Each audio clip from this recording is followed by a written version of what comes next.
আসসালামু আলাইকুম। সবাই কেমন আছেন গাইস? আশা করি ভালোই আছেন।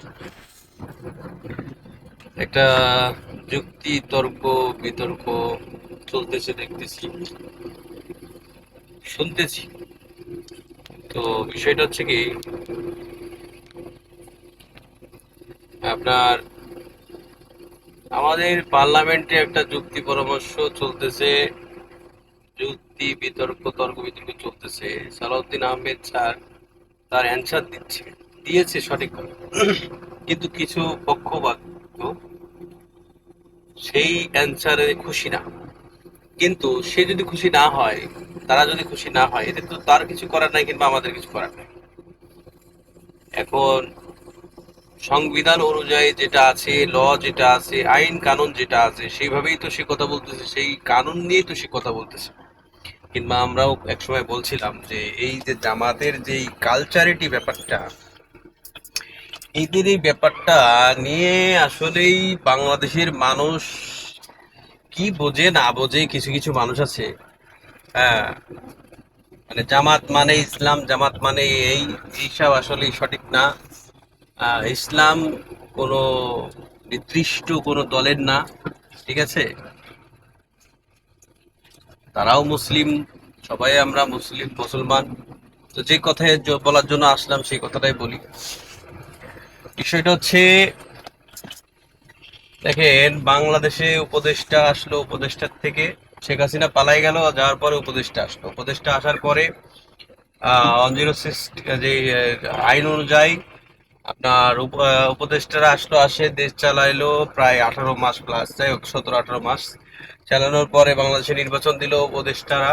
উপদেষ্টার নির্বাচন দিল এই সংবিধানের, যেই সংবিধান আগে ছিল সেই সংবিধান অনুযায়ী উপদেষ্টারা নির্বাচন দিল একই দিনে আবার গণভোট দিল। এখন গণভোট আর এই যে নির্বাচন, এমপি নির্বাচন, এটা আমি আগেও বিস্তারিত বলছি, আহ লাইভে এসে বলা হয় নাই। তো যাই হোক, একই দিনে যখন নির্বাচনটা হয়েছে, তখন সংবিধান কিন্তু ওই আগেরটাই, সংবিধান কিন্তু চেঞ্জ হয় নাই। সংবিধান আগেরটাই বহাল রেখে ওই সংবিধানের এখতিয়ার ভক্ত থেকে আপনার নির্বাচন হয়েছে।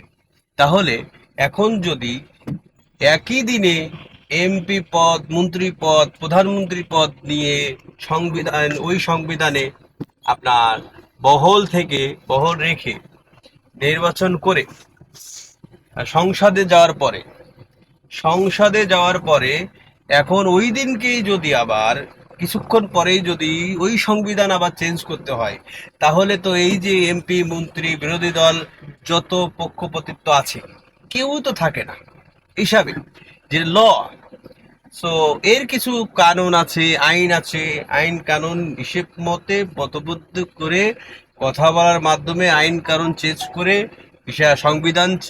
সংবিধান পাল্টানো সম্ভব। তাতে সময় লাগবে, পর্যাপ্ত পরিমাণ সময় লাগবে, তাই না? তো এই যে কিছু কিছু আছে, মানে এদের নামই মুখে নিতে চাচ্ছি না, কিছু আছে গন্ডু, গান্ডু গান্ডু গান্ডু যেটাকে বলে গান্ডু। এই গান্ডুরা মানে ওই রাষ্ট্রপতির কাছেই শপথ গ্রহণ করলো, তখন কিছু সমস্যা হলো না। এখন এই গান্ডুরা আবার সংসদে যাওয়ার পরে রাষ্ট্রপতিকে, মানে এই রাষ্ট্রপতির ভাষণ চালান যাবে না, এই না সেই না, বকচ্চক। তোমরা যখন ওই যে শপথ গ্রহণ করলে তখন কোথায় ছিলে? যখন নির্বাচনে গেলে তখন কোথায় ছিলে?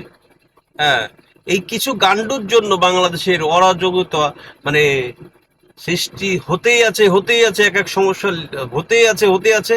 যাক, আমাদের লিডার জনাব তারেক রহমান অনেক, মানে সুষ্ঠু মস্তিষ্কে, ঠান্ডা মস্তিষ্কে এইগুলা মানে সম্মুখীন করতেছে।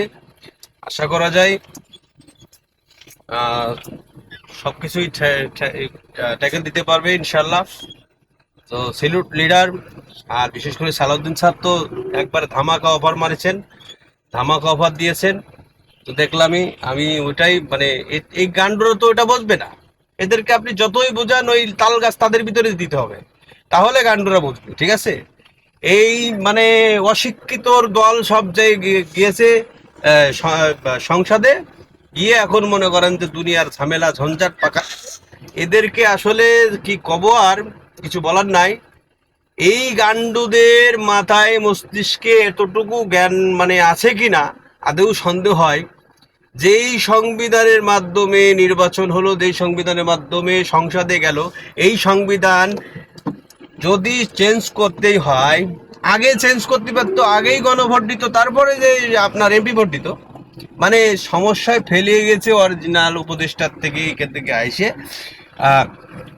আপনার আগে গণভোট হওয়ার পরে সংবিধান চেঞ্জ হওয়ার পরে ওই সংবিধানের অনুযায়ী যদি এই জুলাই সংবিধান যে সনদ বলতেছে সাইন করেছে, এই ওই সংবিধান অনুযায়ী যদি নির্বাচন হতো, সংসদে যাইতো, তাহলে এগুলো ঠিক ছিল।